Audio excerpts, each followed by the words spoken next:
What's up with it, man? White Boy Lockdown Radio. We're back with another one. Make sure y'all go ahead and check the description to follow the social platforms. Please share this video so we can grow White Boy Lockdown Radio. It'd mean a lot. It's the single most important way to support the channel. If you can stand it, right where the subscribe button is, there's a join button for members. If you hit, there's a video attached to that. Watch that video for the perks of the channel and ask any of my members what it is. And lastly, hit the like button. I wanted to touch on something. I'm going to give an unexpected shout out. Somebody that a lot of you guys would not ever think for me to say this, but I wanted to shout out Pino. Okay? I record these things as I can. I upload them as time goes. But Pino was on No Jumper, okay? And I gotta say it was a pretty decent interview, especially when it came to him explaining Florida. And I say this because the story I'm about to tell, he couldn't have said it better. Somehow, some way, in Pino's language, he said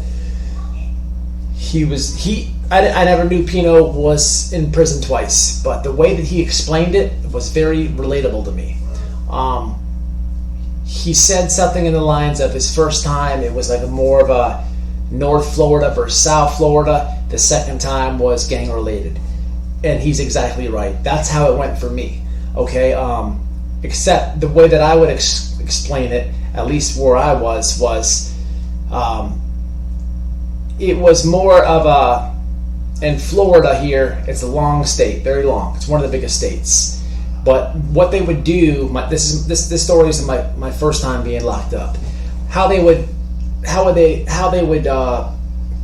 justify or explain this was it was Miami versus Tampa. Now, if you look at the map of Florida, at the bottom is obviously Miami. And about halfway up is Tampa, okay? So in this time in prison, if you were from northern Florida, okay, and you weren't gang related, okay, meaning home teams. Home team is the county that you're sentenced out of. You're gonna have white, you're gonna have black, you're gonna have Spanish, you have a letter on your tag. That's your home team, okay? And the rule is, home team has home team's back, okay? So if you're from Palm Beach, if you're sentenced out of Palm Beach and you get into some stuff, okay, maybe you join the Bloods, or maybe you get what an Aryan said. That's different because now you're gang related, okay? But it gets very confusing because some people do get gang related, but yet they still back their home team. That's normal too. Okay, it gets kind of confusing, right? So anyhow, the county that you're sentenced out of, you're gonna have their back. It doesn't matter if you're white. It doesn't matter if you're black. Now, it's not an unwritten rule. You don't have to live by that code. But it commonly happens here in Florida, okay? So I just kind of mixed in gangs with this definition, but let's take that out of the whole mix right now, okay? So the first time in for the brothers, it was Miami versus Tampa, a big rivalry, okay? I've said this before. There'd be times I'd be working out on the yard. I'd be done my workout. You could only talk to your bros so much, go to Cracker Beach, hang out. But at some point in time, you just want to kill time. Hey man, I go watch basketball sometimes. I go sit in the bleachers and I'd watch, I watch them play basketball. A lot of times in street ball, you catch a fight right there in the court. If not, man, they're good. Man, it was more entertaining. I honestly mean this. It was more entertaining for me to watch a game of street ball and a game of street basketball inside a prison than it is for me to turn on the NBA, which I would never do here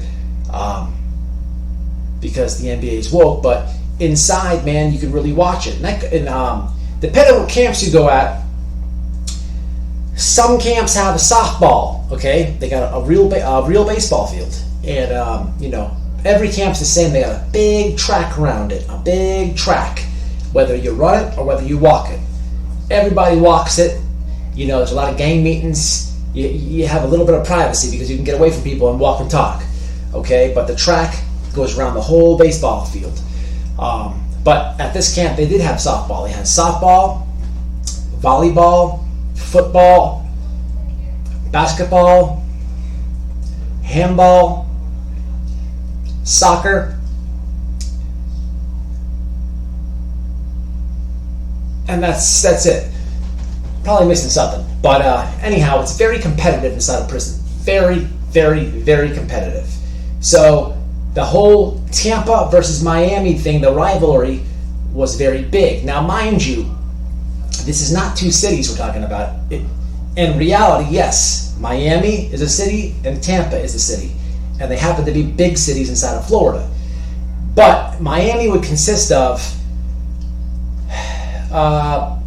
things underneath Tampa, okay? Underneath Tampa, more or less from like Orlando down, from Florida, Orlando down, would ride with the Miami squad, okay? Things from the Panhandle to Tampa would ride with Tampa. Now, this is like a brother thing, okay? Also, the P90s and the 1090s. Did I say P90s? LOL. The Pinos and the 1090s this would apply to them too, okay? But like I said, it's very competitive, man. It's just, that competitive thing in sports. And, so now Miami is a a lot of people, and Tampa just became a lot of people, right? That's how things were labeled, because those were the two biggest squads. So, and I'm telling you all this because there was a dude named Miami. This dude, when he was on the main line, was lightning fast with it. I never saw him fight. Black dude. He was a red dude, one of the red dudes. Okay, light black guy, but he was lightning fast with his hands. I just heard it. I never saw him fight, but I heard the rumors. I heard everybody. He had a lot of he got a lot of credit for what he did on the main line. Now, at this point in time, we weren't on a main line. We're at a work camp. Okay, this is at the very end of my first bid. But I tell you this because the dude was very athletic. He was, his name was Miami. That was his nickname. Okay, and of course he was riding for the Miami home team. But the dude, when they would play, mind you, there's a lot of cities to be Miami. It's a lot of cities to be Tampa. When they would play, this dude, he's like an alpha male for the brothers. He was the quarterback. He was the dude doing all the alley-oops and the dunks. He was the dude in softball. He was the alpha male for these dudes. But I believe he got that because how swift he was when he was in the grid. Again, I never saw him fight. But I at the point of the story, I know that everything that I heard backed it up. Okay. On this, where I was at this time, there was another dude in the Miami set, the Miami home team thing, that was about to go home. Okay, he was in my dorm. I believe he had about 2 weeks left, 2 to 3 weeks left, no more than that. And we come in from work call, and the dude's snapping. The house man got him.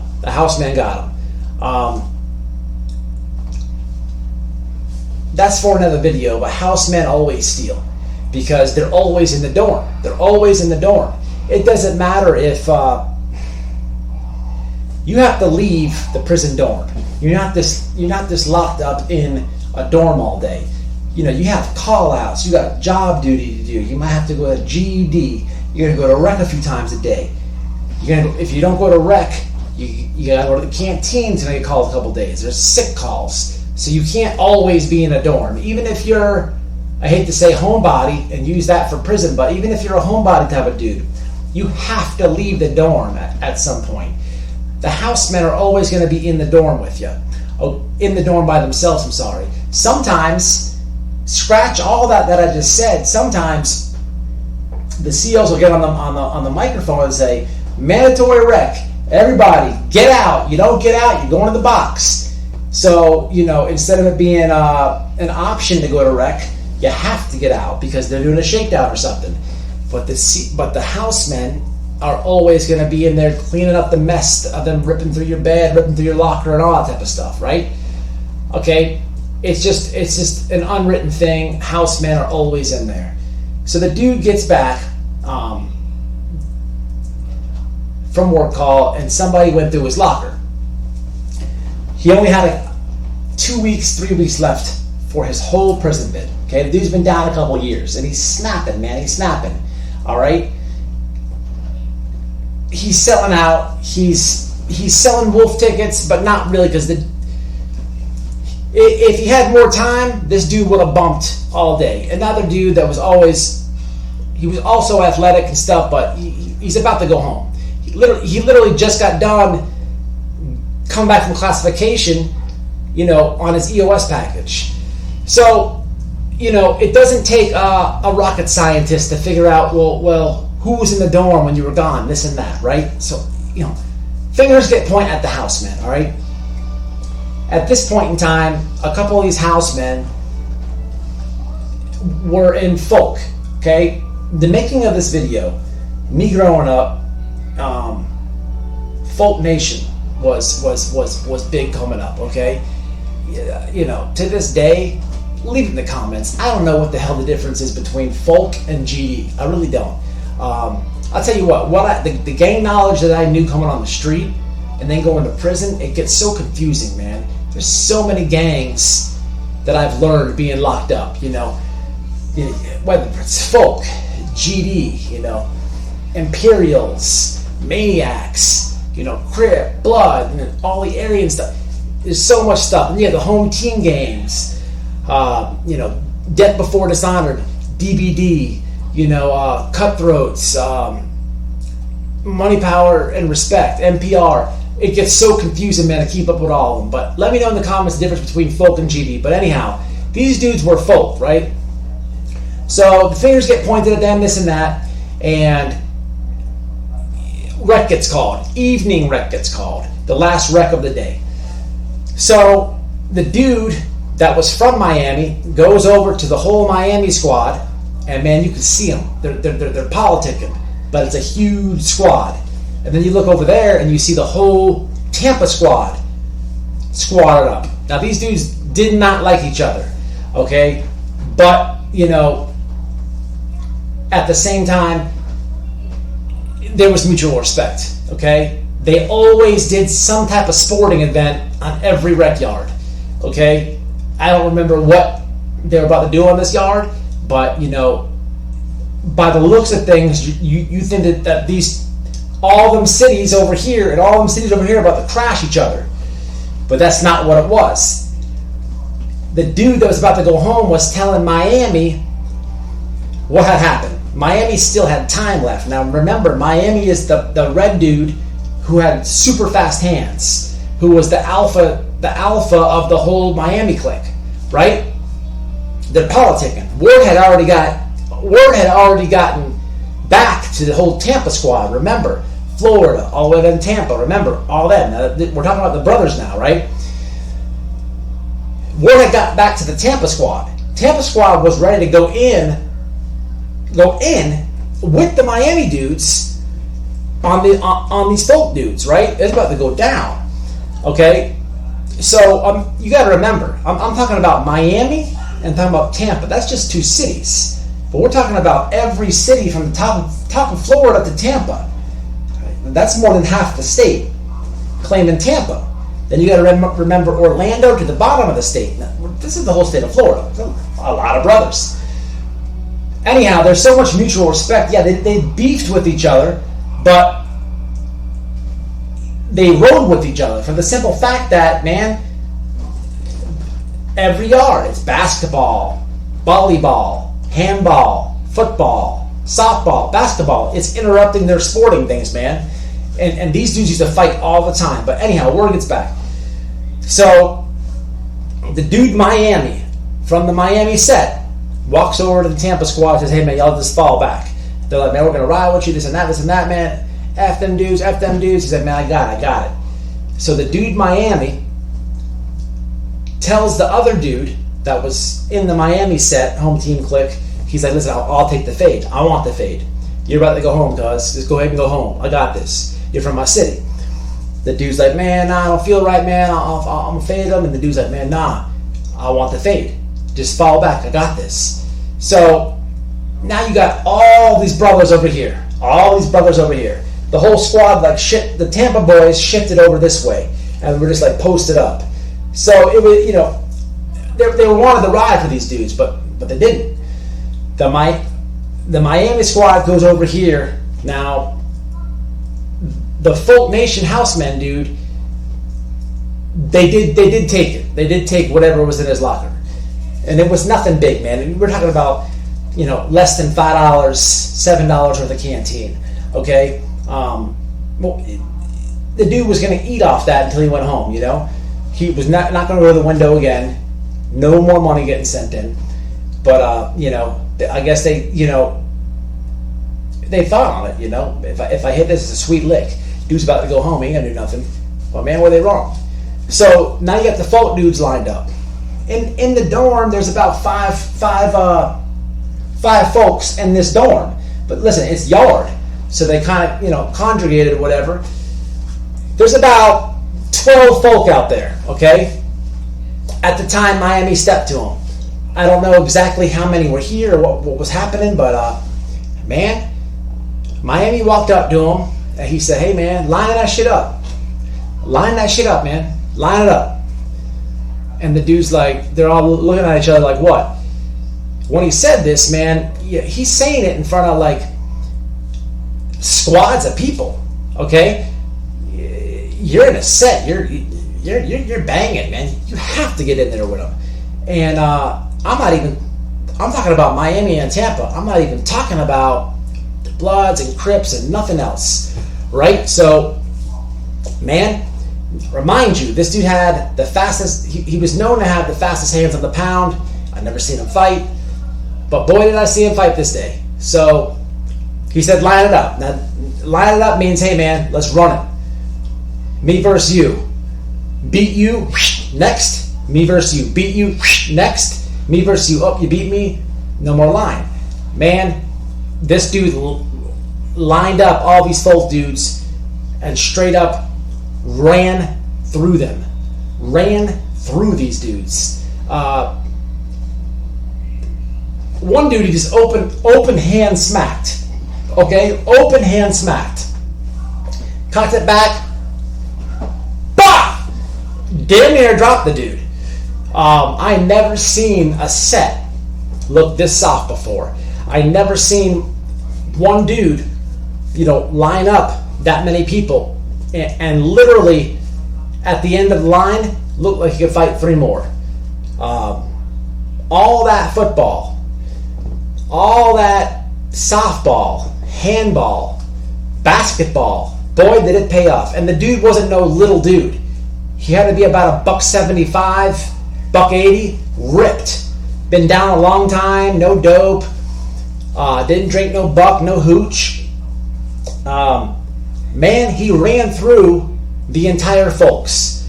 What a crazy sight that was, man. And confident with it too. He said, hey man, y'all line it up. Y'all steal from my brother, man. He's about to go home, man. You got to see me. And these dudes knew his reputation. Man, he whooped all them dudes, man. And I never forget the look on their faces. Before this happened, they walk around the pound like with their chest out and stuff, thinking they're tough, conjuring amongst themselves. There had been some other things happen in this dorm where things had came up missing and stuff. And then it's just like, who's who done it, this type of stuff. It's no genius, man. It's always the house man, okay? It's common sense. Anybody who's been in, you guys know what I'm talking about. But man, I'll never forget this day. One dude lined it all up. It made me look at folk different, okay? It really did. You know, I just don't know how it went down like that. You know, if it was a different set, right? And that happened, that dude would have got cut. They would have jumped him. They would have caught him slipping. But in this circumstance, the outnumberedness of it was insane. There's no way with those two squads. There's no way, even if folk had like 2 other gangs with them, they could have evened the numbers out. So, man, I'm telling you, one dude hoed the whole folk up. I'll never forget it. This is one prison story that I've told to almost all my friends, family, and it was cool. I finally got to see the dude's hands, and I was not let down. You know, all the rumors were true. He was living like that. Respect to that dude. Needless to say, Buddy did go home on time. He made his release date. Remember, this is 2 different people. The dude Miami from the Miami set took the fade for the other dude. The other dude went home on time. And man, they were selling out. The aftermath of that was bad. The whole dorm was clowning. And it made that set look soft, man. Like I say, man, you don't need to join no gang, man. I really think that stuff is for busters or for people with identity crisis or trying to fit in or whatever else have you. You don't need to do it, man. But hey, look, it's White Boy Out on Radio. Stay out, stay safe, and stay solid. And until the next one, y'all.